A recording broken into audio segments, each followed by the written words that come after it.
नमस्कार साथियों, स्वागत है आपका अपने YouTube channel Grampur study point में।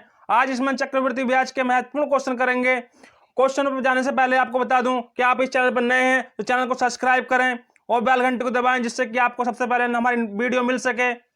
देखते हैं अपना क्वेश्चन नंबर 1। किस मूलधन पर 10% की दर पर 3 वर्ष के चक्रवृद्धि ब्याज और साधारण ब्याज का अंतर 620 होगा।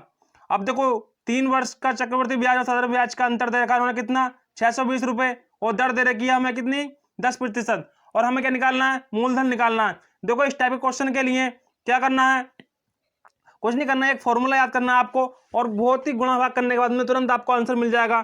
थोड़ी सी गुणा भाग है, क्या है फॉर्मूला, क्या है, देखो फॉर्मूला होता है मूलधन बराबर 100/r।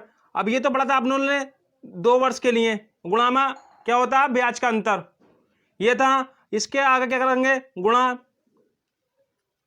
100/r प्लस 300 गुणा, अरे ये गुणा में ही है, इसके यहां पर लिख रहा हूं मैं, गुणा कितना है, ब्याजों का अंतर, ब्याज का अंतर। ठीक है, ये फॉर्मूला आपको याद होना चाहिए।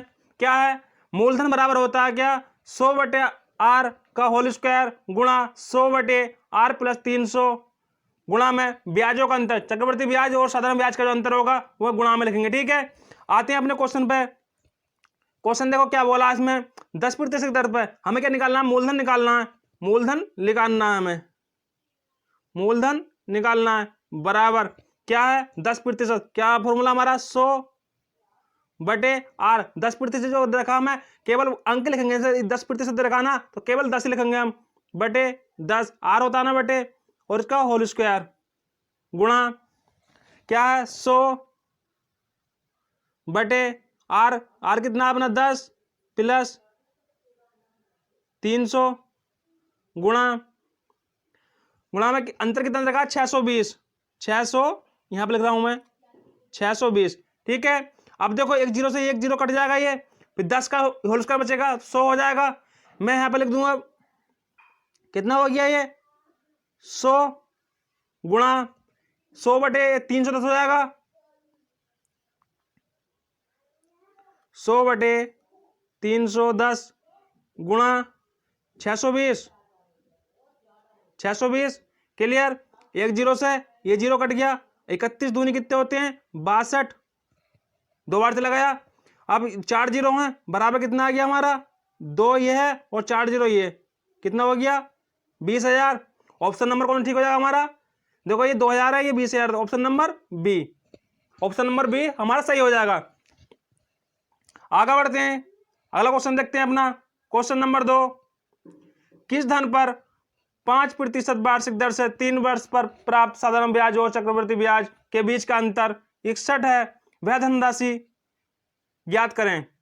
सेम क्वेश्चन है, दर अलग दे रखी है और उनका अंतर अलग है। फॉर्मूला में वही लगाना जो बताया मैंने पिछली वीडियो में, आपको बताया था केवल 2 वर्ष का जब अंतर दे रखा हो चक्रवृद्धि ब्याज और मूलधन का, चक्रवृद्धि ब्याज और साधारण ब्याज का अंतर 2 वर्ष का दे रखा हो, तो उसके लिए फॉर्मूला क्या होता है, मूलधन बराबर 100/r स्क्वायर, मतलब पूरे का होल स्क्वायर, गुणा में क्या होता है, ब्याजों का अंतर। अब उसी को आप 3 वर्ष के लिए, 3 वर्ष के लिए क्या फॉर्मूला बताया मैंने, फॉर्मूला है हमारा मूलधन बराबर 100/r का होल स्क्वायर गुणा 100/r प्लस 300 गुणा में ब्याजों का अंतर। अब वही फॉर्मूला लगाएंगे हम और इसका आंसर प्राप्त करेंगे। देखते हैं क्या मूलधन, हमसे मूलधन तो पूछा है, ब्याज राशि ज्ञात करें, तो मूलधन तो पूछा है, मूलधन बराबर कितना दे रखा, 100/r होता है हमारा, 100/r कितना 5%, 5 लिख देंगे, गुणा में 100/r कितना 5, और गुणा प्लस कितना होता है 300 होता है, तो हम मैं 305 कर दूं डायरेक्ट, कोई दिक्कत, 305 गुणा ब्याजों का अंतर कितना है 61, 61। ठीक है, इसका क्या होता है होल स्क्वायर, ये ध्यान रखना इसका। ठीक है, अभी इसे काटेंगे 5 से, तो ये कट जाएगा 20 बार, ये 20 बार कट जाएगा। अब 20 का स्क्वायर है तो कितना आ गया 400। अब इसे काट सकते हैं हम कितने से, 61 5 बार, 5 6 कितने होते 30 होते हैं, और 5 का ना 5 बार, 61 से कितने 305 कितने काटेंगे 5 बार कट जाएगा। क्लियर। ये आ गया 400, 400 नहीं 20, 20 का होल स्क्वायर कितना हो गया 400, 400 गुणा 100/5। इसे काट दो 5 से, 5 दूनी 10, 5 दूनी 10, 20 बार आ गया। अब 2 दूनी मतलब 4 दूनी 8, कितना आ गया 8 और 3 0, 8000। Option number C. क्लियर। चलो आगे बढ़ते हैं, अगला क्वेश्चन देखते हैं अपना। क्वेश्चन नंबर 3, किस मूलधन पर 10% की दर से 3 वर्ष चक्रवृद्धि ब्याज और साधारण ब्याज का अंतर 155 होगा। इसमें मूलधन पूछा है। आप देखो हमसे मूलधन पूछ सकता है, ब्याज का अंतर पूछ सकता है, या क्या पूछ सकता है, दर पूछ सकता है। हम इसी फॉर्मूले से अगर हमारे कोई 2 चीजें दे रखी होंगी, 3 चीज हम निकाल सकते हैं। इसमें 3 अननोन वैल्यू है, अगर 3 में से हमें कोई 2 वैल्यू दे रखी होंगी तो हम निकाल सकते हैं। अब इसमें देखो क्या दे रखा है, इसमें दे रखा है हमें क्या दे रखा है, ब्याज का अंतर दे रखा है और दर दे रखी है। लेकिन किसी क्वेश्चन में अगर मूलधन और दर दे दे, अगर ब्याज का अंतर पूछे तो हम निकाल सकते हैं। हाँ निकाल सकते हैं, क्योंकि हमें 3 अननोन वैल्यू में से अगर 2 अननोन वैल्यू पता चल जाए तो हम तीसरी को निकाल सकते हैं। चलो आते हैं अपने क्वेश्चन पे। क्वेश्चन नंबर 3 देखते हैं। क्या 10%, हम मूलधन पूछा हमसे, तो मूलधन बराबर क्या, दर 100/10 इसका होल स्क्वायर गुणा 10 है ना, तो ये 100, 300 में 10 जोड़ देंगे कितना हो गया 310, 310 गुणा में अंतर कितना 155, 155। अब 1 0 से ये अंदर अंदर वाला काट रहा हूं मैं, 0 कट गया, 1 0 से ये कट गया। ठीक, 10 बचा 10 का स्क्वायर करेंगे कितना आ गया 100, 100 गुणा, अब ये 31 से ये कट जाएगा, 31 से कितना 3 पंजे 15 होते हैं, 5 बार कट जाएगा ये, 5 बार, 31 से 155 5 बार कट गया, कितना हो गया ये गुणा में 50, 50 और 100 की गुणा जब 50 से करेंगे कितना आ गया 5000, 5000। Option number A, option number A हमारा सही हो जाएगा। आगे बढ़ते हैं, अगला क्वेश्चन देखते हैं। क्वेश्चन नंबर 4, एक व्यक्ति ने 5300 का ऋण 2 बराबर किस्तों में चुकता किया। यदि चक्रवृद्धि ब्याज की दर 12% वार्षिक हो तो प्रत्येक किस्त का मूल्य बताइए। अब देखो ये इंस्टॉलमेंट वाले क्वेश्चन आ गए हमारे, किस्तों वाले। अब इन्हें किस प्रकार से करते हैं, देखो हमें कुछ नहीं करना, सिर्फ हमें क्या देखना, रेट देखनी है। ये रेट है, इसे प्रतिशत दे रखा हो रेट का, तो उसे क्या करना है, हमें फ्रैक्शन वैल्यू में चेंज करना। ये 12% है, तो 12% को हम फ्रैक्शन वैल्यू में चेंज करेंगे। आपको पहले बता रखा है कि 4% कितना होता है, 1/25 होता है। अब ये है 4 का 3 गुना, तो 3 बटे कितना हो जाएगा 25, 12% बराबर कितना हो गया, बराबर 3/25। अगर कोई वैल्यू पहले 25 थी, उसका 3 का ब्याज मिल गया, तो कितनी हो जाएगी 28 हो जाएगी। वो सेम इसी कंसेप्ट है, हम क्वेश्चन को करेंगे इन्हें। देखो कैसे, पहले साल में क्या करा होगा उन्होंने, 12% बराबर कितना हो गया 3/25 हो गया, समझ गए। देखो पहले साल में कितनी रही होगी वो 25, फिर ब्याज मिलने के बाद में कितना हो गई होगी वो 28 हो गई होगी ना, होगी 3 का ब्याज था हमारा, 3/25 है ना, तो 28 हो गई होगी। लेकिन दूसरे साल के लिए क्या करेंगे, 2 साल की बात कर रहा हूं ना, इनका क्या करेंगे स्क्वायर कर देंगे। 25 का स्क्वायर करेंगे कितना आ गया 625, अब 28 करेंगे कितना आ गया 784, 784। देखो मैंने स्क्वायर की वीडियो पिछली मतलब बना रखी है, सबसे पहले स्क्वायर की वीडियो बनाई थी मैंने, और आप जिस किसी ने वीडियो नहीं देखी है मेरी, स्क्वायर की वीडियो की ट्रिक देख ले और आप तुरंत चुटकियों में आंसर बता सकते हैं किसी भी स्क्वायर का, किसी भी नंबर का। मैंने 1000 तक, 1 से लेकर 1000 तक के स्क्वायर के वीडियो बना रखी हैं। आज जिस किसी ने मेरी वीडियो नहीं देखी है जाकर वीडियो देख ले, आपको स्क्वायर निकालने में कोई दिक्कत नहीं होगी। अब देखो ये क्या, ये आ गया हमारा, आ गया ना, अब लेकिन उसने क्या बोला, 2 बराबर किस्तों में, लेकिन यहाँ तो ये बराबर किस्तें हैं हमारी, अगर ये तो बराबर नहीं है तो इन्हें बराबर करना पड़ेगा। 784 बनाने के लिए किससे कितने से गुणा करनी पड़ेगी हमें, 28 से गुणा करेंगे। जब 28 से इधर गुणा करिए तो 28 से हम इधर भी गुणा करेंगे, 28 से इधर भी गुणा करेंगे, समझ गए। अब देखो ये तो हो गया 784। अब 25 की जब 28 से करेंगे, 25 अट्ठे 200 होते हैं, 25 अट्ठे कितने हो गए 200, और 25 दूनी 50, 50 और 20 कितने हो गए 70, 700 हो गए। देखो अब इन्हें दोनों को जोड़ दो, इन्हें दोनों को जोड़ो, 700, 700 और कितने 625, 7 से 13, 1300 कितने हो गए 25, 1300,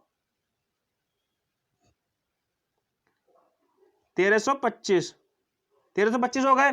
अब देखो एक किस्त हमारी कितने की है, 784 रुपए की है, लेकिन उसने क्या, अरे ऋण कितने का लिया उसने, 1325 रुपए का अगर ऋण लिया होता तो एक किस्त कितने की बनती, 784 की बनती। लेकिन उसने कहा है कि ऋण 1325 का नहीं है, कितने का, 5300 का ऋण उसने लिया है। अब देखो इस कितना गुना है ये किसका, 5300 का, 13 चौका 52 होते हैं, 25 चौका 100 गुणा ये कितना 4 गुना है। अब 4 गुना ये है तो किस्त भी तो इसकी 4 गुना ही बनेगी, 784 की 4 गुना, गुणा 4, 4 से करेंगे तो 4 चौक 16, 8 चौक 32 और 1 33, हासिल 3, 7 चौक 28 और 3 कितने हो गए 31, 31 कितना आ गया 31 36, कौन से ऑप्शन में है, ऑप्शन नंबर सी में। तो प्रत्येक किस्त कितने की बनेगी उसकी 3136 रुपए। अगर प्रत्येक साल वो 3136 रुपए देगा तो अपन ऋण वो चुका सकता है। क्लियर, समझ गए। देखो कुछ नहीं करना, पहले प्रतिशत को क्या करना है हमें, फ्रैक्शन वैल्यू में चेंज करना है। जैसे इसकी 12 की कितनी आई, 3/25 आई, पहले साल में कितनी हो रही है 25 से कितनी हो रही है 25 से 28 हो रही है। अब दूसरे साल में क्या करेंगे, इसका स्क्वायर कर देंगे, 2 साल की बात कर रहा तो स्क्वायर करते हैं, और 3 साल की बात करते हैं क्या करते हैं हम, उसका क्यूब करते हैं। 2 साल की बात कर रहा तो 25 का स्क्वायर कर रहा हमें कितना आ गया 625 आ गया। अब देखो 28 का करेंगे तो कितना 784 आ गया। लेकिन सेम किस्त बोला उसने, एक पहले किस्त 28 की, दूसरी कितनी हो गई 784 की, लेकिन उसने बोला कि दोनों किस्त बराबर होनी चाहिए। क्या करेंगे हम, 784 बनाने के लिए 28 की 28 से गुणा करेंगे। अब 28 से गुणा इधर करिए तो 28 से गुणा इधर भी करेंगे, समझ गए। लेकिन उसने ऋण कितना बोला 1325 का, लेकिन हमारा कितना आया, कितना 1325 रुपए का आया, जबकि किस्त कितनी बननी उसकी 784 रुपए की। उसने बोला है ऋण कितना लिया था उसने 5300 रुपये लिया था, कितना 1325 से कितना गुना है 4 गुना है, तो किस्त भी 4 गुना होगी, 784 की 4 गुना होगी। 4 से गुणा करने के लिए क्या करा हमने, गुणा कर दी, और फिर कितना आ गया 3136 रुपये आ गया। ऑप्शन नंबर सी सही हो गया हमारा। आगे बढ़ते हैं, अगला क्वेश्चन देखते हैं। क्वेश्चन नंबर 5, 11,000 की धनराशि पर यह ऋण है, धनराशि क्या है, ये ऋण है। 11,000 की धनराशि ऋण लिया, उसे 2 एक समान वार्षिक किस्तों में वापस करना है। यदि उस पर चक्रवृद्धि ब्याज 20% वार्षिक देना हो तो प्रत्येक किस्त की धनराशि कितनी होगी। अब देखो 11,000 का उसने ऋण लिया, लेकिन उसे क्या करना, 2 बराबर किस्तों में देना, और लेकिन उसकी क्या है, उसकी दर कितनी दे रखी है 20% वार्षिक दे रखी है। तो पूछ रहा है प्रत्येक किस्त कितने की बनेगी। अब 20% की फ्रैक्शन वैल्यू कितनी होती है 1/5 होती है, तो 1 का ब्याज मिल रहा है किस पर, 5 पर मिल रहा है ब्याज, 1 पर, ये मतलब 5 पे 1 का ब्याज मिल रहा, तो 5 से कितना हो जाएगा वो, 5 से 6 हो गया। लेकिन 2 साल की बात कर रहा तो इसका क्या कर देंगे हम, स्क्वायर, 5 का स्क्वायर कितना होता है 25, और 6 का स्क्वायर कितना होता है 36। अब वो किस्त बोल रहा बराबर किस्त करनी है, लेकिन एक 6 रुपए किस्त बन गई, ये कितनी बन गई 36 की। लेकिन वो ऐसा नहीं बोल रहा, वो बोल रहा कि बराबर किस्तों में, मतलब बराबर होनी चाहिए किस्त दोनों। तो इसे 36 बनाने के लिए क्या करेंगे, 6 से गुणा कर देंगे, और 6 से गुणा इधर कर देंगे हम, तो ये कितना हो गया 36, वो 6 पंजे कितना हो गया 30, ये कितना हो गया 36। क्लियर। अब 36 और ये 30 और 25 जो इसे जोड़ देंगे, ये कितना हो गया 30 और 25 कितना हो गया 55, और ये कितना हो गया 36 दूनी 72। क्लियर। एक किस्त अगर 55 रुपए का उसने ऋण लिया होता तो वो कितने रुपए किस्त बनती उसकी, एक 36 रुपए की किस्त बनती। लेकिन हमसे क्या बोल रहा है, वो 11,000 का ऋण लिया। अब 11,000 का देखो कितना गुना है, ये 11,000 का ऋण लिया है इसने। 11 पंजे 11, 55 दूनी कितने होते हैं, 110 होते हैं, 55 दूनी 110, और 2 जीरो बचे, कितना हो गया 200 गुना। 11,000 55 का कितना गुना है, 200 गुना है, तो किस्त भी तो उसकी 200 गुना बनेगी, किस्त भी तो उसकी 200 गुना होनी चाहिए। अब किस्त का कर दो 200 गुना, गुणा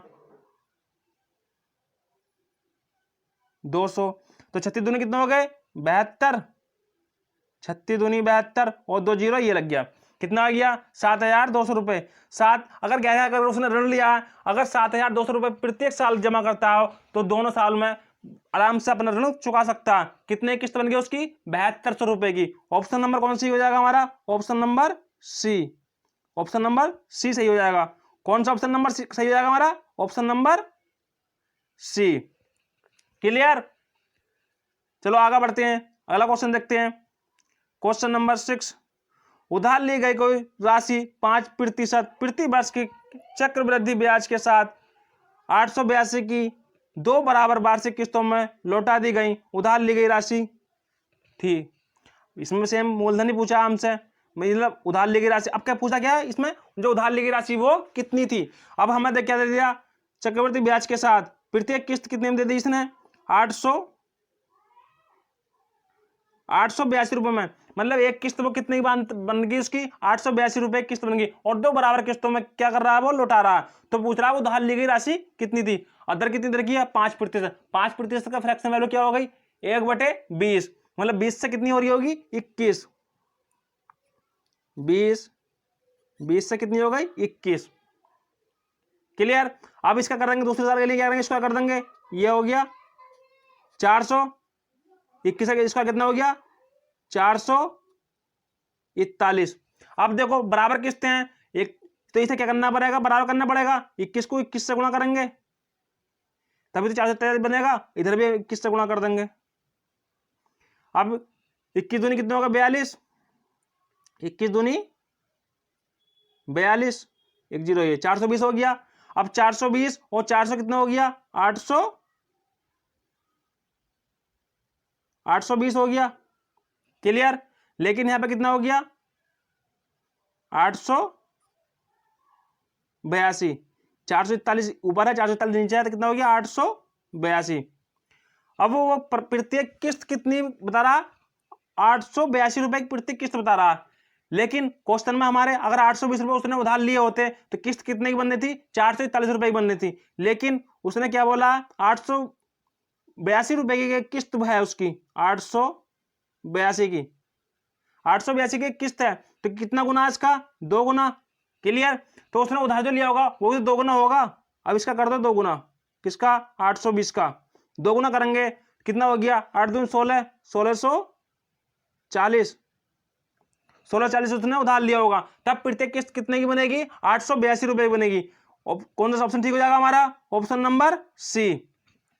समझ गए, देखो मैंने सभी क्वेश्चन जितने भी क्वेश्चन थे या चक्रवर्ती ब्याज के जो भी क्वेश्चन थे, मैंने हर टाइप के क्वेश्चन कम से कम 2 क्वेश्चन कराए हैं। और जिस किसी ने मेरी पिछली वीडियो नहीं देखी है, वीडियो को जाकर देख लें, प्ले लिस्ट में वीडियो पड़ी है। और अब जो कोई भी नए चैनल पर आया है हमारे चैनल को सब्सक्राइब करें और बेल घंटी को दबाएं, जिससे कि आपको डेली बेज मतलब कोई भी वीडियो डालेंगे हम तो आपको तुरंत मिल जाएगी, उसका नोटिफिकेशन तुरंत मिल जाएगा। वीडियो देखने के लिए धन्यवाद। वीडियो अच्छी लगी हो तो लाइक और शेयर करना ना भूलें। जय हिंद, जय भारत। मिलते हैं अपनी अगली वीडियो में।